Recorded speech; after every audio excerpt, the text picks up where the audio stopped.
So, TNT tsaka Meralco. So, makikita natin sa game na to, although nanalo yung Meralco nung nakaraan, pero nanalo yung TNT dahil dun sa mga players nila that can make the long shot.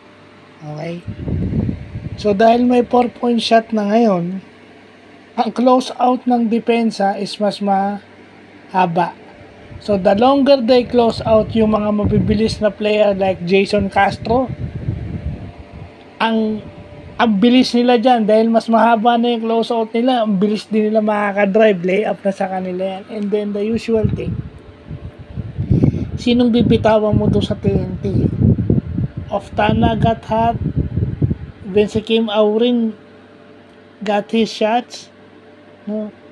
Kasi Ron, yun na yun eh. Ang play nila ngayon, si Ronde is on the post minsan. At pag si Ronde yung nasa post, parang si Kobe nung nasa Lakers pa siya, di ba? Parang ganun. May mga shooters kahit saan siya tumingin. At kadalasan, hindi lang si RHJ, kahit walang bola si RHJ, titignan mo siya. So, ang tendency is may ma-open. And besides, ang daming turnover ng Meralco na na-convert ng TNT to layups. Maraming turnover yung Meralco na na-convert into layups by TNT. Ang sinasabi nga nila, yung mga jump shot ni RHJ is hindi pa masyadong pumapasok. Iilan lang ata yung pumasok, pero puro dunk ang binibigay niya. Kung hindi dunk, 3-point play. Foul counted. So, paano mo tatalunin yung foul counted? Pinol mo na nga para hindi makashoot, nakashoot pa. I mean, yun na yun eh.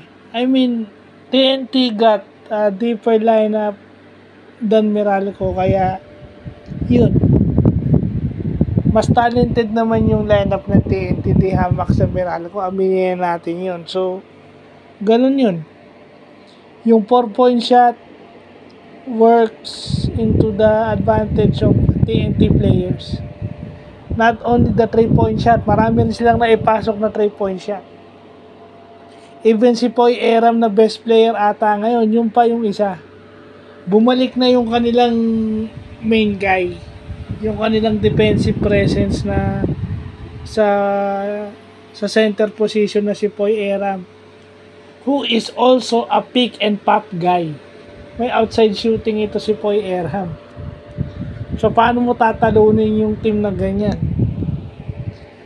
Pick and pop guy na sa offense plus your best defensive big man. So, yun lang po.